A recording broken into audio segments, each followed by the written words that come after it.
Museums, libraries, and archives are the stewards of our history and cultural heritage, what could be called our society's collective memory. This memory is represented by the diverse collections of artifacts that these institutions preserve for current and future generations to learn from and appreciate. Artifacts in these collections come in all shapes and sizes, representing an equally varied assortment of materials, such as paper, textiles, wood, metal, and stone. Stewardship is a daunting task, as all artifacts in the care of collecting institutions are threatened each day by environmental factors, disasters, or simply by how their material makeup is affected over time. Frequently, artifacts arrive at an institution damaged and deteriorating.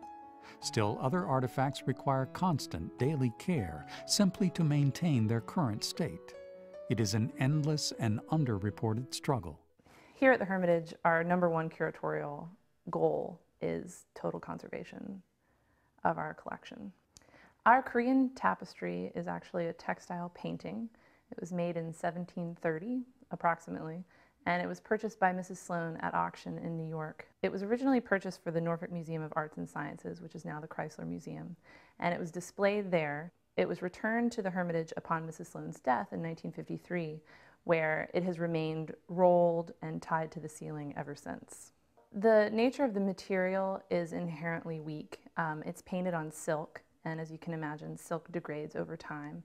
We're not sure how the piece was originally exhibited.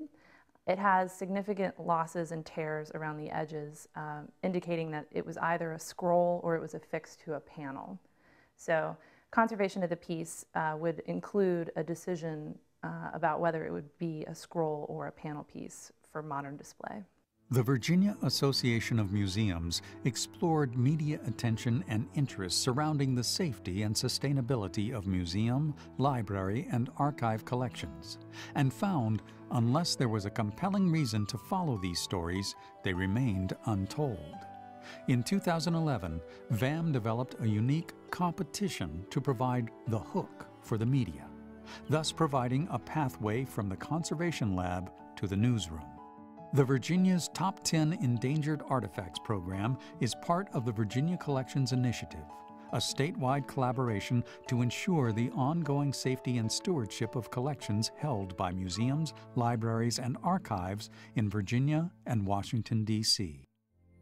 Virginia's Top 10 Endangered Artifacts program is not a grant-giving program. Rather, it is an opportunity to engage the media and create public awareness about the ongoing and expensive care that collections require. The Top 10 complements Preservation Virginia's Most Endangered Historic Sites program. Preservation Virginia is a statewide historic preservation organization dedicated to saving, managing, and protecting historic places and developing preservation policy. As partners in the Endangered Artifacts program, marketing efforts between the two organizations are coordinated to create a complementary awareness campaign for preservation. We were so excited that the Virginia Association of Museums conceived this idea of the Endangered Artifact List. As a curator by training, it goes straight to my heart in terms of what's important.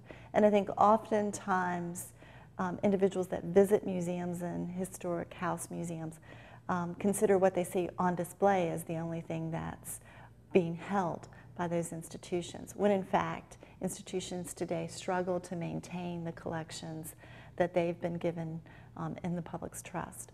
So we thought this was a terrific project. It complemented our list of endangered historic sites because the artifacts and the sites together often tell a story that's much more three-dimensional than either one can alone.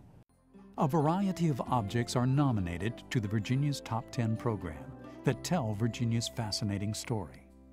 Artifacts are as diverse as a deerskin-covered wooden trunk, and mosaics created by an African-American female architect from the 1930s. And some artifacts stretch the boundaries of typical museum displays, such as a World War II Wildcat single-engine plane, the USS Battleship Wisconsin, or the Norfolk and Southern 1776 diesel locomotive.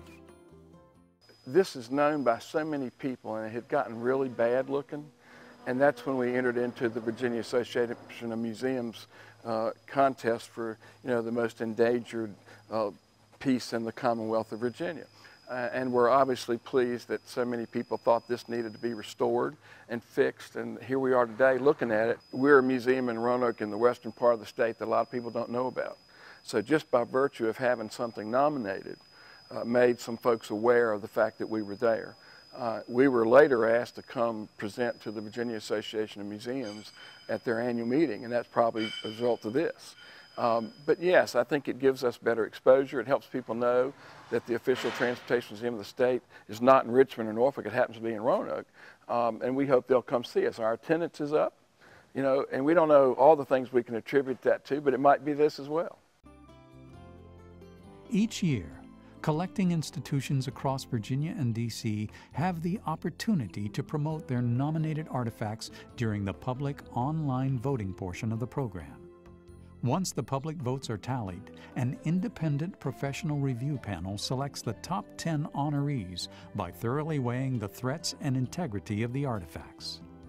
Their recommendations also level the playing field for those sites that don't have the marketing power of larger organizations.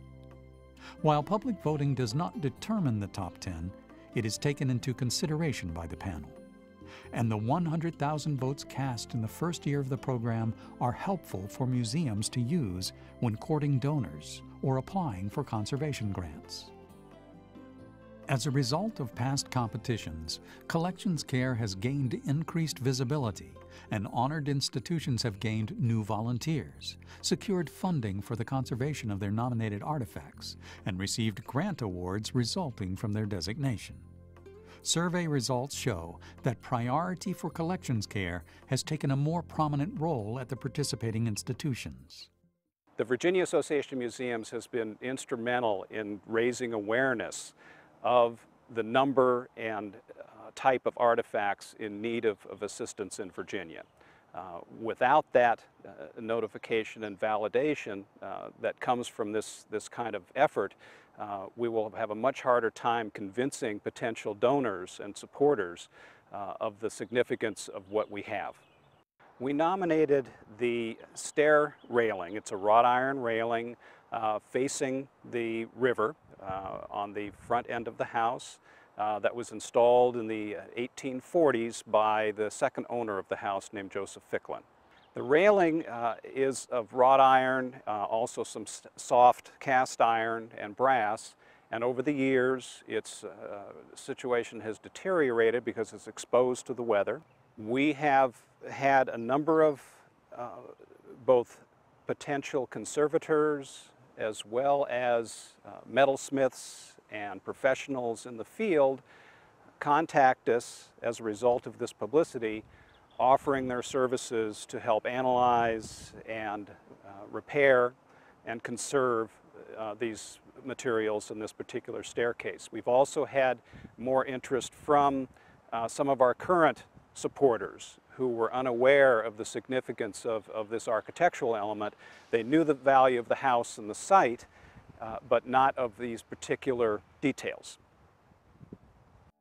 Artifacts receiving a top 10 designation remain on the endangered list until which time the threat to them has been diminished or resolved. Objects not designated may be nominated again, as may any new objects deserving of attention.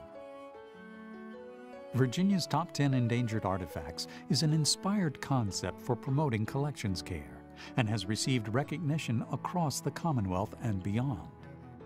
In the first year alone, the Associated Press picked up on the top 10 story twice, resulting in 56 media impressions across the country.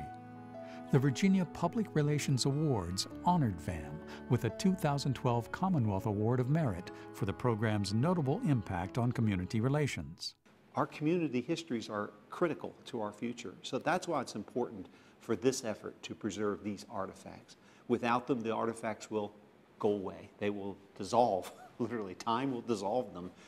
Without knowing where you came from, without knowing the history of your community, it's hard for you to move forward into a future that you can envision because you have no roots. Roots are important. It's not that the roots can tie you down, but they can tell you something about your past. They can enrich what you're doing, and they can form a foundation for moving forward.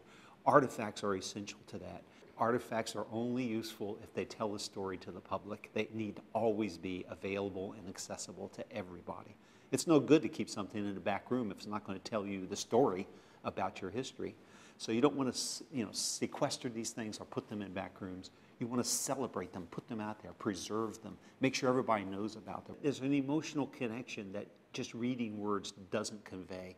That emotional connection is impossible without seeing the artifacts. And that's what brings the power to our history. Everyone can be a part of this important program. As a member of the press, you can help get the word out about the important work happening every day at collecting institutions at the local, state, and national level. As a history buff or art lover, you can cast your vote for your favorite museum, library, or archives artifact. As a staff member of a museum, library, or archive, nominating an item from your collection only helps to highlight the important work done by collecting institutions to protect and conserve the artifacts that play an important role in telling the stories of Virginia's diverse history, heritage, and culture. So, what are you waiting for?